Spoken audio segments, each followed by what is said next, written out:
Welcome, Teresa. It's such a pleasure to have you here with us today. Thank you. I'm honored to be here. Yes. Thank you. So let's start with telling us a little bit about your background and the services that you provide.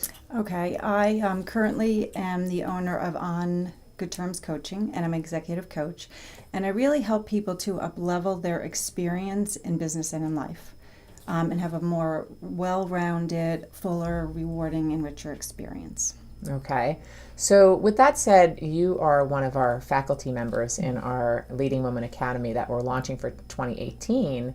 And we're excited to introduce this masterclass on June 28th, where we're focusing on some of the pillars that women have to deal with when we talk about mindset.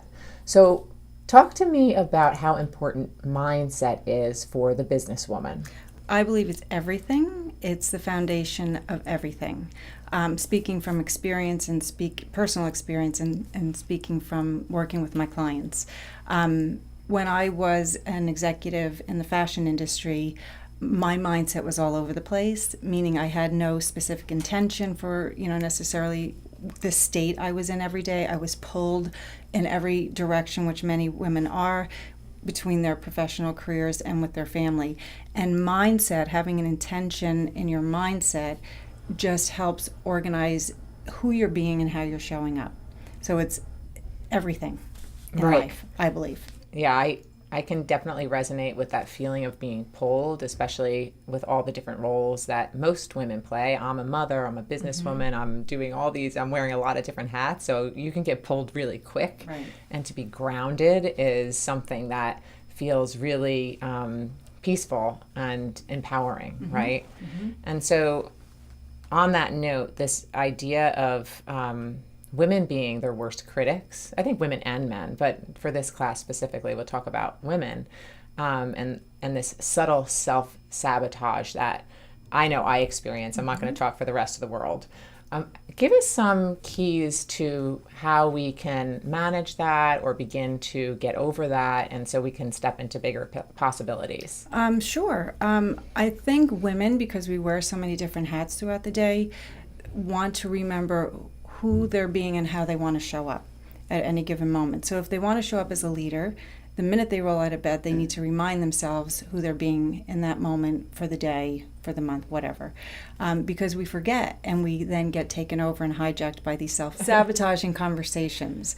And so when we can really set ourselves up from the get-go by deciding who we're going to be in that moment or in that day, we then lead ourselves in that direction and have that experience. Right.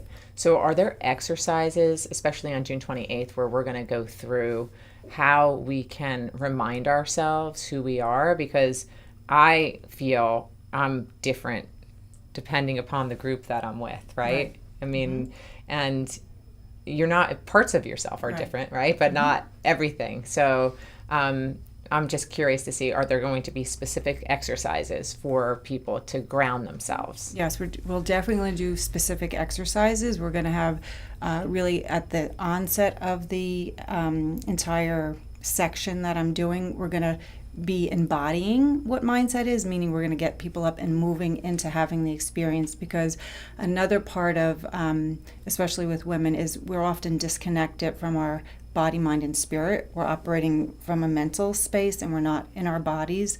And when we have that disconnect, it causes us to really get all pulled all over the place. The saboteurs, all that experience, it opens the door for that experience and things to go awry.